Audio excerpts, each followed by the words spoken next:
how do I hand off and identify a really, really good A player within my company or hiring outside my company to be that integrator so they can focus in the business while I focus on the business. And where the problems typically arise is that letting go of that control, because as we said earlier, you're doing so many kitchen sink type duties because that's what it takes to survive whenever you're in a small business. So the founder's doing in the business and on the business stuff. And they just know how it goes. They know how it flows right. And letting go of that and handing it to someone else who isn't going to do it as well as you in the beginning, but definitely will, usually after a short period of time, if they're more logical based. And again, I know I'd said the visionary and the integrator, you can flip it around. If you're an integrator and that's what you're good at, then, how do you find that creative in your business to focus more on the external type duties?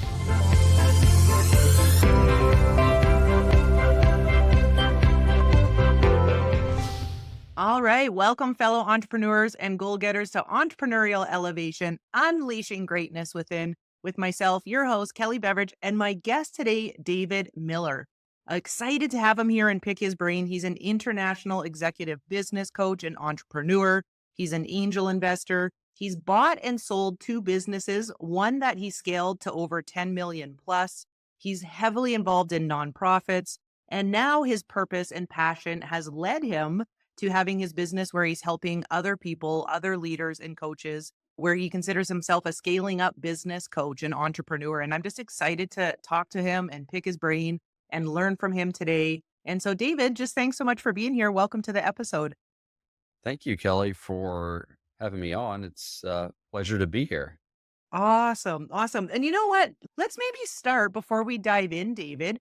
And what I would love to know is what's led you to your calling now, where your purpose is to actually help other leaders learn to scale their business and find their purpose and their passion. What has led you in your career to today? Maybe just give us a brief background of your story and how you ended up here. Sure, Kelley. So I have been very, very fortunate in that I've crossed paths with leaders that have been open-hearted, kind, gone above and beyond to help me for whatever Mhm. that reason is they have. And, a lot of the decisions that I've been able to formulate at a faster rate is due to the level of leadership that I've received. I'm a big believer that leadership is assumed, it's not granted. And I've had a lot of people assume the role of helping me for the goodwill of spirit of small business, growing leaders through experience, whatever the sources may be. I may have provided you some incorrect information, or my assistant may have. It's 2 businesses that I've scaled above 8 figures. So I was Oh, able to do that. The second one I did in 80% less time than the first, in a completely different industries. And that really is what built a lot of my conviction around, hey, there is a formula here, but mhm. there's also an art that is out there in the ether. And after scaling my second business, I went into this new realm of leading people through coaching, not advising, but coaching. And I think there's a big, big difference in that. Interesting. What would you say is the difference? I'm curious. I feel like that's a great question. Everybody's got their own take.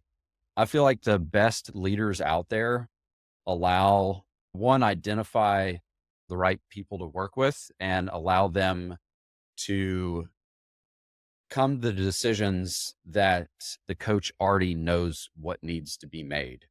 And they do that through putting the pieces in front of them without telling them what to do, knowing Mhm. and trusting that their mentor has the capability, has the smarts, has the will or combination thereof to figure things out. And it may be through a little bit of failure, but ultimately, I believe if you teach somebody to do something on their own, as opposed to showing them how to do it successfully, yeah, they may be able to do it successful in the future, but the way in which their conviction and the way they execute it is going to be different in my experience and in my belief. Yeah, that's the long answer. Yeah, no, I love that. And congrats on your success, by the way. And I love that you shared that you had people who are willing to invest in you. I was equally lucky. I have mentors who are, way ahead of me in life and business. And they just said the best investment you can make is in other people.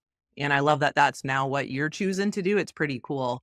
And, you talked about like formula, and there's a formula and an art to scaling. And I think you may also word it, there's a method and then there's a magic to scaling and unlocking growth.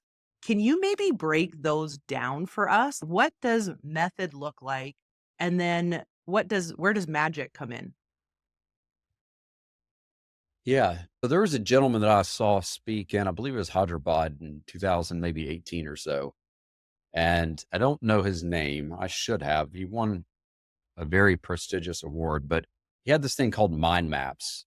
And that's really where it like clicked with me as to what does this whole business thing mean and how can I optimize my level of efficiency as a leader. And that the visual he had in his app that he had for mind maps was, hey, with everything that you do in life, there's alchemy, there's balance, there's a zen, a yin and a yang. And it's about embracing the art side of things and about embracing the structure side of things, the right and the left brain, even though that's really not, I guess, scientifically a thing. So understanding how to balance that creativity and the logic is something that I'm a believer in. And where I've seen my success is finding that center when I'm leading of not only having the good balance of structure, but also have the balance of the unknown or the magic part is something that all your people need. And with the experience that I've seen in leading employees, there tends to be a consistent theme that most employees are heavily weighted into believing that they are more on a structured side. We got to do things right the right way. This is the logical 1 + 1 = 2. This is just how I am. And then, you have other people that tend to think they're more creative and, that's fine. People are what they think, but there's obviously a balance. The pendulum swings both ways in most everything we do, but helping those employees come together and realizing, hey, my strength is on the creativity side, or having the employee come together with the creative that says, hey, I'm a number cruncher who has a pocket protector, not to profile too much, I need to draw some of these creative juices from my employee. So as a leader, I think that's really one of the things that we need to embrace and go through personal transformation of is knowing that, hey, we all have the capability to have that balance, that method and the magic. And we as leaders need to lead through experience by walking the walk and saying, hey, this is how we lead. Yeah. No, I love it. And I agree. But my question is, as you're sharing, I'm just sitting here thinking, because I've done a lot of personal development. I have a feeling you have too. Obviously, you've been extremely successful, and that requires growth in itself of person. How do you coach someone to walk in faith into the unknown, like to call that into, right, their business practice versus just being logical and following a system and being really structured? Because I agree and I understand that. Yet for some people, that's like uncharted territory. And what's the benefit of, embracing the unknown, I guess? So I feel like you're like teeing me up here on purpose, but I know I'm halfway joking. So one of my quotes that I created that I'm a strong believer in is growth is a transformation where the unknown becomes your competitive edge. Mhm. And if I'm working with a CEO or a founder with a business and I specifically share with them, hey, I had an accounting background. I had a financial background. I am super great with numbers, but whenever I went on the, for lack of better words, woo side of things, Mm. and embraced the creative side, then this is what happened.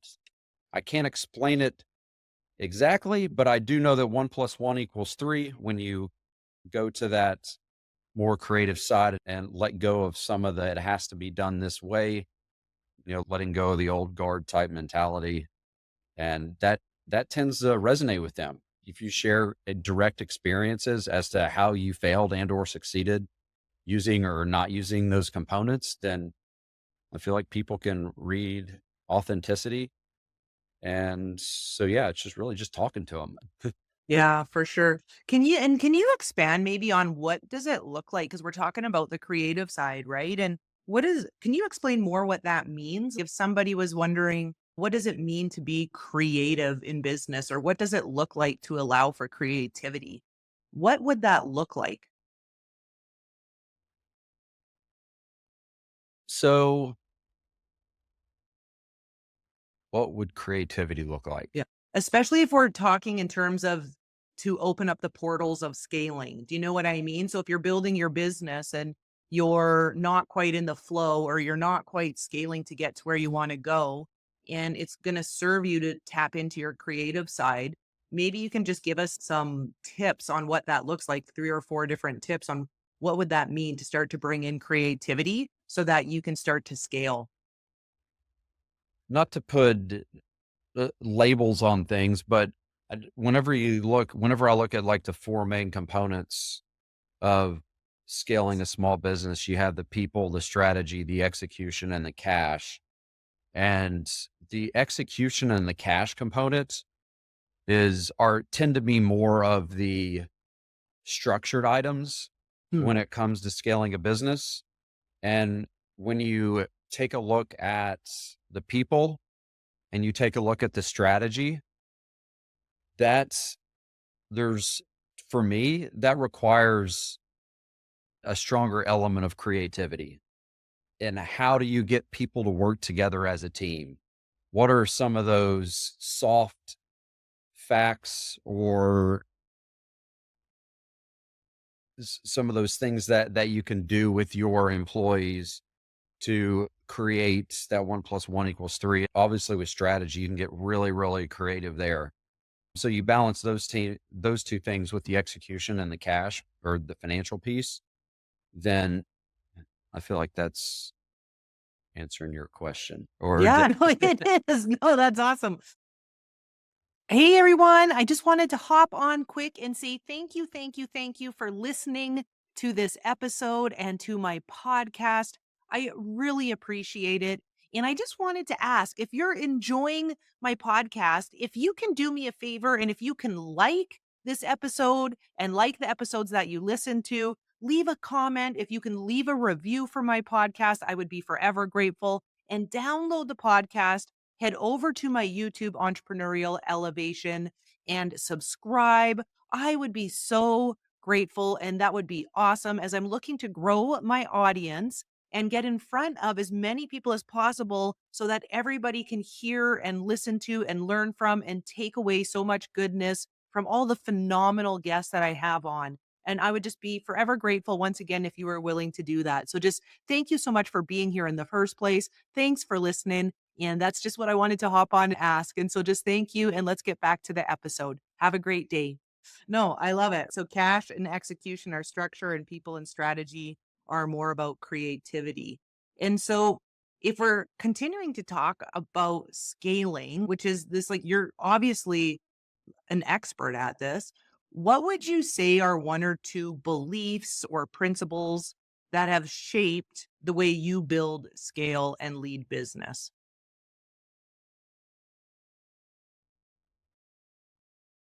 you're asking all these deep and hard questions. I I like know. it. So I know it's sincere because these are things I wanted to know for myself, which like I was sharing with you earlier. But I'm just curious because I think like in business, like I'm in business right now, right? I'm a 6 figure earner, for example, and I coach people to get to where I'm at, yet I want to go to 7 figures, right? So I'm in this like exploration of what do I have to shift about my beliefs? What do I have to shift about the way I'm doing things and the how to? And so that's why I'm asking these questions. It's also for myself. And I know a lot of my audience is in this space too. So if I, let's put it in that perspective, if I wanted to go to 7 figures, what would be some principles, philosophies, or beliefs that you would guide me to start taking a look at and possibly changing? Because, I tell myself that beliefs are created by what we tell ourselves. And if I'm not able to get to seven figures, there's something out of alignment there with what I'm believing or thinking about myself or business. Yeah. So that's a really great question again, Kelly. Here's what I think. Here's what I believe is that I'm a strong advocate in knowing through experience, believing, whatever you want to call it, is that there's a spirit when it comes to small business. Roughly about half of America is driven by, and most European countries as well. I haven't looked at that data recently. Most half of economies are driven by small business. And what I've been able to see is how that small business is really the engine that moves. It's not corporate America. And that they obviously play a role, but it's that small business and there's a spirit there. And whenever you have a small business that maintains that spirit and that vision, that is how a small business grows. And what I mean by that is there is a strong power with that. It may seem and did seem to me originally in the beginning, that vision that I created, that belief that I created whenever I started the business was okay. I started it. I kind of, well, not self deprecated, but so, that's just what we do. We had to create something. So we created it. Now we move forward. But whenever that's the principles, the conviction, all that stuff that was swimming around in your head whenever you decided to create that business, it wasn't really formalized. You just knew you had to do it.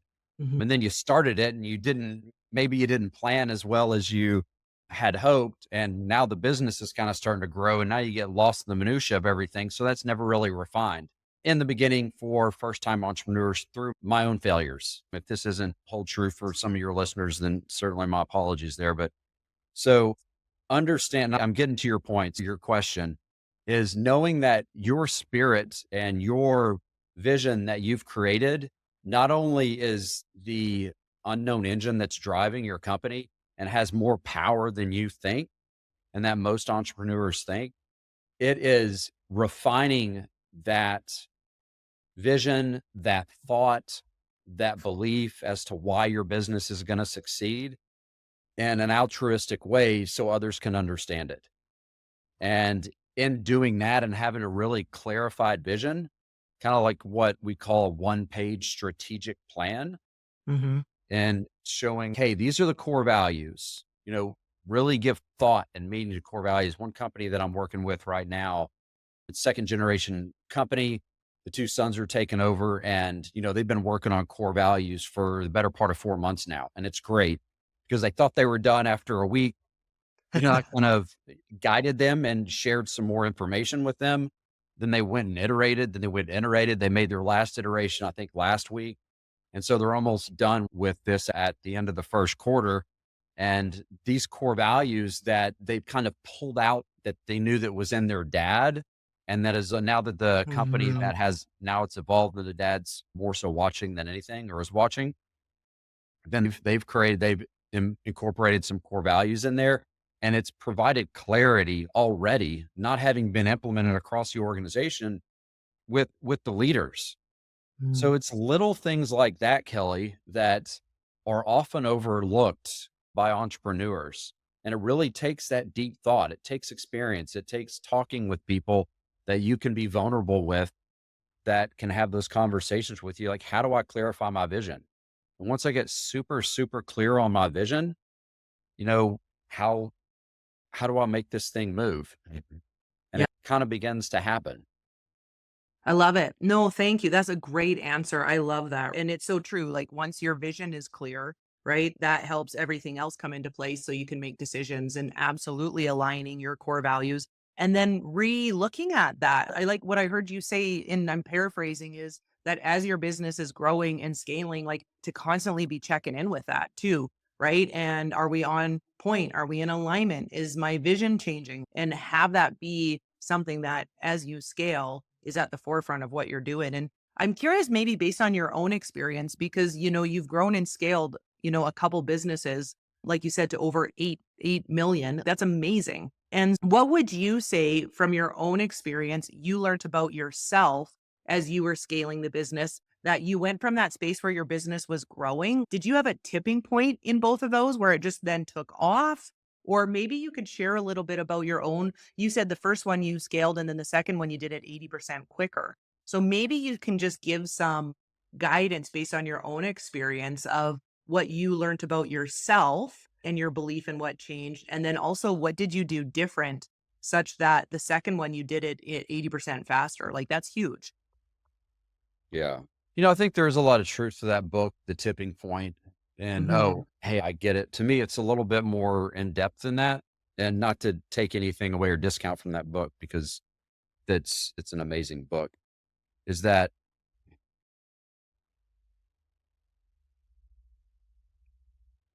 with my first business, it took me 15 plus years to scale it to 8 figures and then, a couple years for the second one. I experienced so many failures in the first business, and really it was not until having been in the business for 5 years that I really understood how to run a business. Hmm. And after 5 years of just failure after failure after failure, and not a lot of them had even materialized yet, not the big ones at least, was I able to understand how to do things properly. So to me, that there wasn't a tipping point.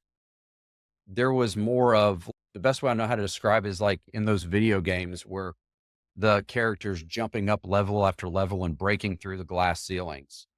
You know, they get to level one, two, three, four, five, and finally they get to the top. Maybe that if you want to create a tipping point, maybe it's getting to the top. But there are all those levels of glass ceilings you have to jump and break through and compound on each other. But at the same time, that's why I don't really think that there's a tipping point.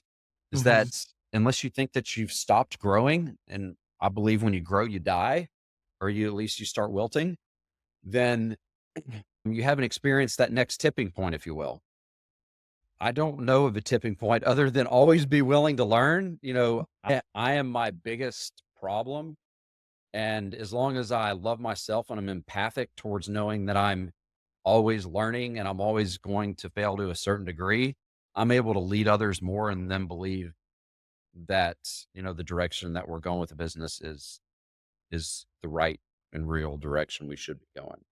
Yeah, no, for sure. And with that message, are you able to share a couple things that you learned from your first business? Let's maybe say, put it this way. What would you say would be some blind spots that entrepreneurs don't realize hold them back in order to scale, that you realized from your first business that you applied to your second?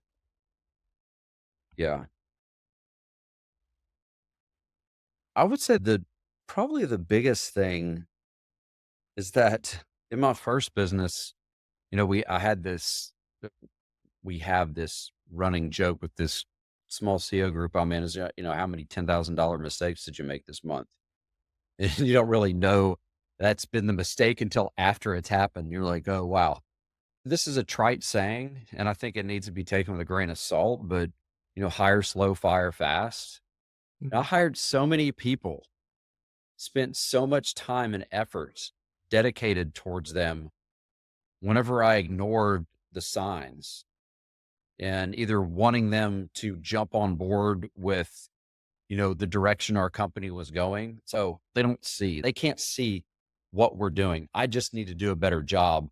Once I work harder as a leader to get them on board, then they'll see the light and then they'll get on board. There are people that I hired that had picture perfect resumes. There's a young lady I remember in God 2013, and she worked at a larger corporate accounting firm.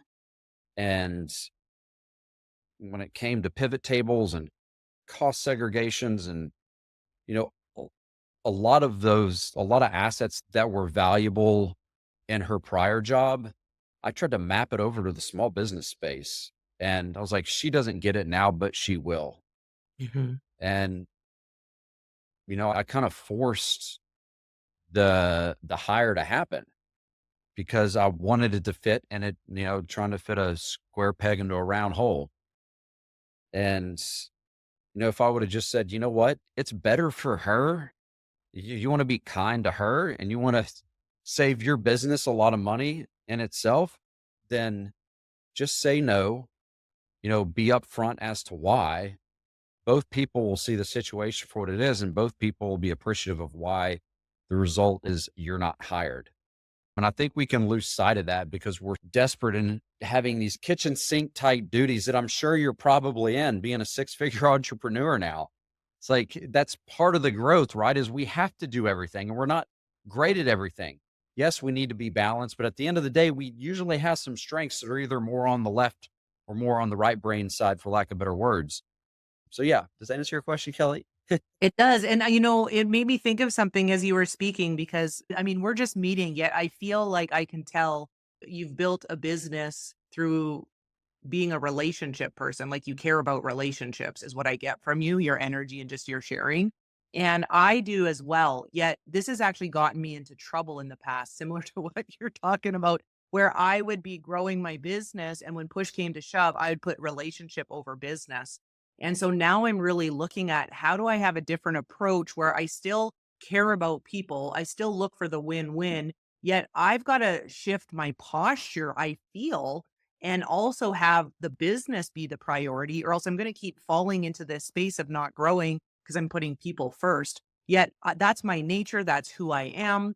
And so I guess my question is, do you have tips around how to do that for a recovering people pleaser, for somebody who does love to build community, for somebody who does want to be of service, yet I also want to make a lot of money for myself because then I could do more for other people and so on and so forth. I am a business minded person. Yet I've gotten myself into trouble in the past too. So how do we balance? It's like a balancing act, right? Of like relationship and also business and business results. So for example, is it raising the standard? Is it having agreements in place? Is it maybe you can give some guidance with that since you've worked with a lot of people and built these big businesses?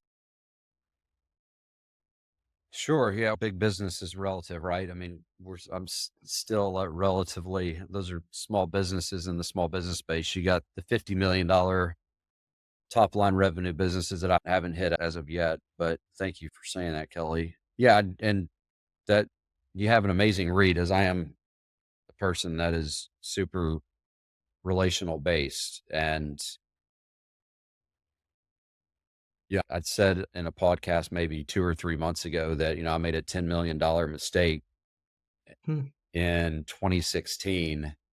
And it took that mistake that took several years to unwind from for me to understand how to actually trust, how to Mm. trust in business. And that obviously spanned outside of business too. But to answer your question, I wrote a book in, I think it was 2016 or 17 called Wealth Kryptonite. And it was like, I created 7 different avatars for who are the core element beings of people. And one of them is connector. And, their superpower is trust. And they have that spidey sense in being able to trust people. But also their kryptonite or their weakness, which is related to trust, is that they want to build trust so much that they overdo it and they overexhaust themselves by helping people and trying to build and gain that trust. And in some situations, the trust just isn't there. And it won't be there until the contra party either has personal development or some other type event that's out of your control happens. So I think to answer your question, at least how I'm interpreting it, is that yes, these relationships are super important in business and you need them to grow. But when do you know to, when do you cut the cord on Hmm. whether it's a vendor, whether it's an employee, whether it's, a close contact in your close, the business community? How and when do you do that? Because if the trust isn't going both ways and you're a really good trust type person, relational builder, then your time is just going to be sucked and drained in areas that are going to take from you being able to give to others, in my experience. Yes, me Right. too. You know, it's so interesting that you talked about connector because I did an exercise in a personal development course, and I actually teach this around identities. And my identity is the harmony connector. And so I like really resonate with what you just shared. And I do really love to build trust. And that's where, it drives me crazy. For example, if people don't do what they say they're going to do, I'm like, because I think that's so important in order to build trust. So as you're sharing, I love that. And I love that answer. And I think it's just learning and experience as well as you shared. And I mean, I don't think we can have business without people. So it's also, learning how to trust people and also, keep our business vision alive. And, I'm curious because you talk a lot about leadership. And so I just kind of want to segue to that because I also am curious in order to scale, I think we go through the stages when you start your business, you're working in your business, you're putting all the hours into what you're doing. And then there's this shift that happens where you're not so much working in your business, you're leading and you're guiding and you're mentoring.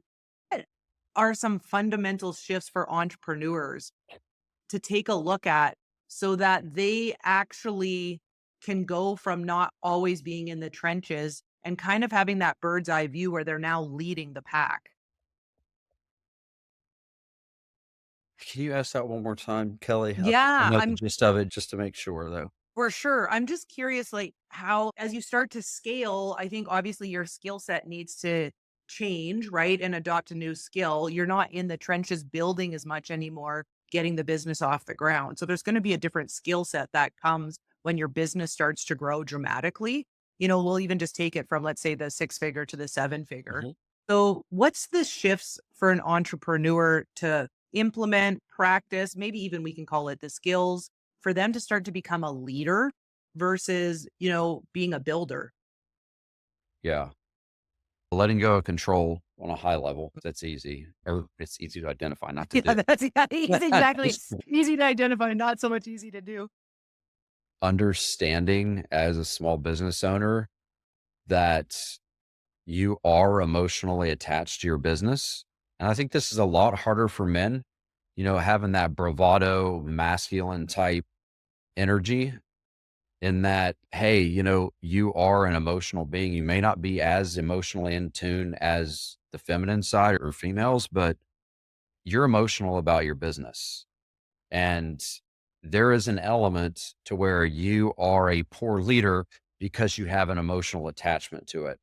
So that then leads to the question of how do we become emotionally detached from our business? And just as a rule of thumb, typically founders of companies, not all, if I had to guess, I'd say maybe 70%, 70% of them are more on the creative side, or that's what they're good at. And, their strength is working on the business. It's that strategy piece. It's that maintaining those relationships with people. It's a lot of the soft or unknown figures that have led to the growth of the business.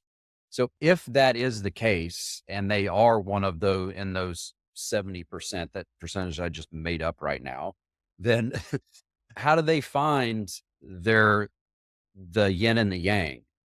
And, I'm a business coach and I don't follow any one methodology. I follow all of them.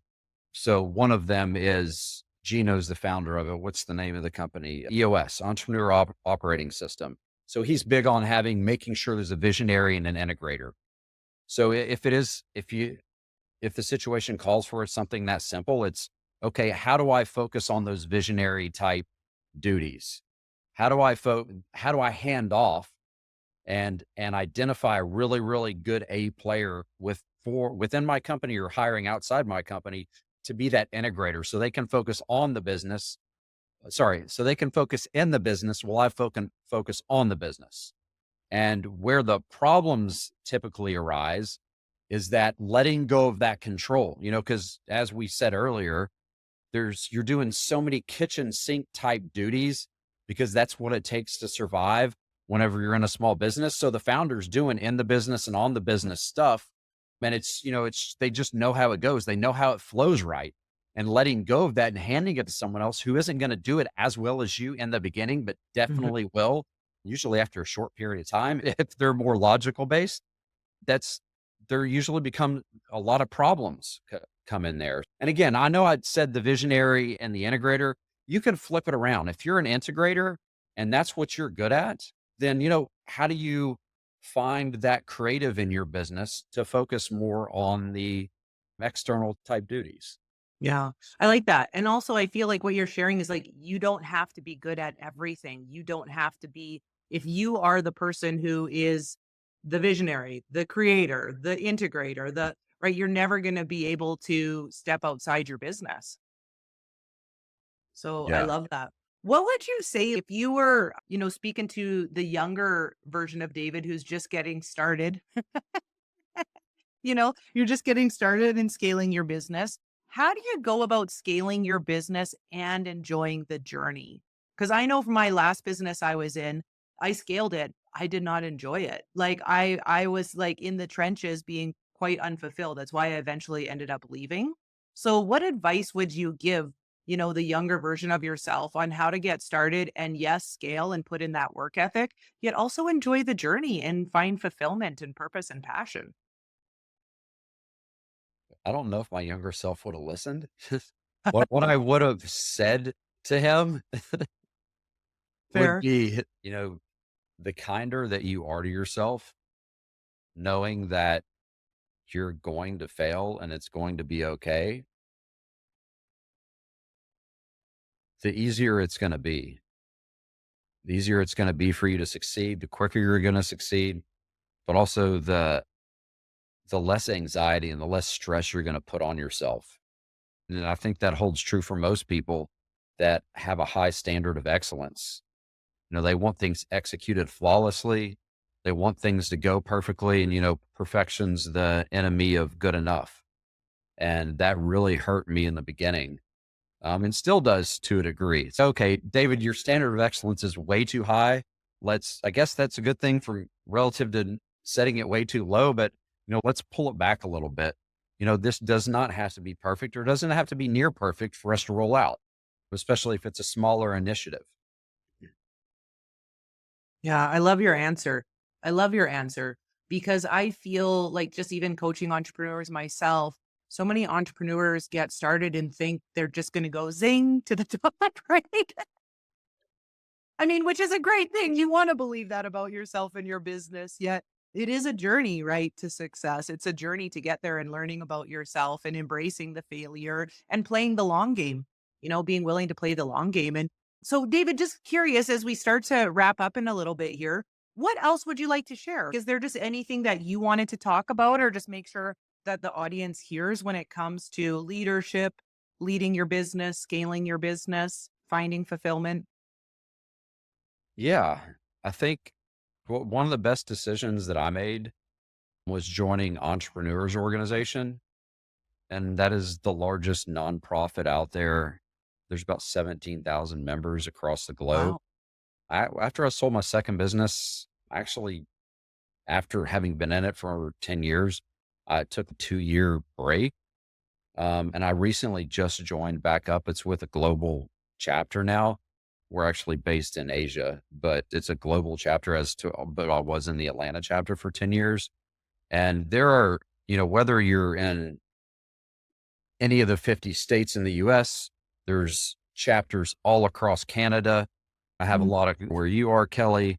There's in any major city, any major country across the world. And this is not a networking group. It is something that focuses on family, business, and personal balance when it comes to how entrepreneurs navigate challenges. And if people can stomach the fee to pay it, and I laughed about those $10,000 mistakes we would talk about. And I laughed about those $10,000 mistake paying the fine. I think that's probably one of the best things a small business owner can do. So that's my plug is, and that's for a nonprofit organization. No, I like it. There's so much value in spending time with like-minded people who want to lift you up, see greatness in yourself. You can get together and talk about, everybody can relate in a way, right, to the problems or the obstacles or the adversity. cheer each other on with successes. And then for it to be a nonprofit too, which is just super cool to align with that side of business being of service. So that's awesome. Thanks. I'm going to look into that. And I think they have different women chapters too throughout Canada and the US. I don't know if it's exactly with that one, but I've heard of some other ones where there's women chapters like that too. Yeah. And actually, so EO, one of my friends, she's in Montreal. She's leading the Women's Summit, which is actually June 2nd to June 5th for EO. It's global, so women across the world will be going there. But she's Ukrainian, but she's been in Canada for quite some time. But yeah, they're leading an amazing women's summit there to help that feminine initiative that EO has going on. That's awesome. And Uh, just quick question with that, David, does your business need to be doing 1 million or more in revenue? no, it doesn't. It does, but it doesn't. They have an accelerator program to where it's called EOA, Entrepreneurs Organization Accelerator, is and that so it's like kind of a mini EO membership, and that is specifically designed, and there's structures and systems in place for business owners that have under 1 million in revenue to get to that 7-figure Mhm. level. So all those mistakes are made a lot less and in a lot quicker period of time. And yeah, so that totally is a thing. If you don't have 1 million in revenue, and that this accelerator program has really just developed in a big way over the past, call it 7 or so years, because there was a need there. It's like, how do we grow the organization and how do we get, a stronger group of global entrepreneurs? It's Mhm. okay, focus on the people that aren't getting the attention. Yeah, smart and Yeah. great. That's awesome. Okay, cool. Okay, I'm curious, David, where can people find you? So, for those who are listening and they want to know more about what you do and who you are and what your services are, maybe you can share a little bit about that. Where can people find you and anything you have coming down the pipeline that you want to chat about? Not that I can think of. People can find me in Barcelona in the summer. Or they can find me in the States and traveling kind of around the States in the not summertime. But yeah, no, they can just go to davidmiller.buzz if they want to find me on Instagram or go to my LinkedIn. Good luck finding me with the name David Miller, but It's pretty maybe common. you can. I don't know. I'll throw everything in the show notes so that people can just click on the link. Yeah. Keep it simple, easy access. That's so cool. You know what? I'm grateful to have met you and I'm curious now. So I always like to end my podcast with 3 questions. You've had by the way, you look pretty young to have had all of this experience so far. You must have started at 18 or something. Yet, what would be your definition of success today? My definition of success is making my 3 boys stronger men than I am. Oh my gosh, beautiful, beautiful. Okay, second question. So my podcast's tagline is called Unleashing Greatness Within. And so what would 3 tips be that you would give someone to unleash their inner greatness? Go on to ChatGPT if you've developed a profile and type in a phrase that talks about what your deep roadblocks and internal issues are. I recently did this. Someone sent it to me. And if you've built a profile and if you've been on ChatGPT for, depending on how much content you've put in it, it understands you very well, Mhm. more so than you might think. And putting that in helped me realize a lot of weaknesses that I still have about myself and some things that I need to work on. And everyone that has done that I know of, they're just like, wow, this is scary how much this thing knows, but can also help me. So that would be mine. I love it. You know what though? How great though, right? To have somebody that you've really been talking to if you are using Chat GPT for your business and your profile to give you that feedback, right? Feedback for our blind spots and feedbacks on what to improve. Yeah. I'm gonna do it. I'm gonna do it. Okay, last question, and that was actually a call to action, but let's see what you say with this one. So, what would be something you would guide everyone to do? Let's say with scaling your business, when they hop off this episode, what's one thing they can do this week to maybe shift some things in their business? Okay, ask that one more time.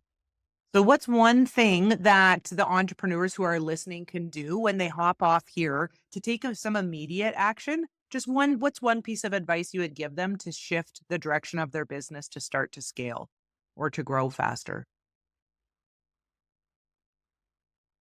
Where are you projecting yourself onto others, and how do you stop it? Mm. Can you just tell me a little bit more about that? The weaknesses, I believe that the weaknesses of others, or of people, not others, of people, they project that onto others unintentionally. And whenever they become self aware of some of the things that they're projecting onto others, it allows them to strengthen as a person. Mm. Yeah. Yeah, I love that. And get themselves out of the way so they can grow their business, taking full ownership. That's awesome. I love that. Great note to end on. David, if there was anything else you wanted to share, one last thing. No, I'll email you that question. I'm gonna find it in my GPT prompt, but I'll email that to you.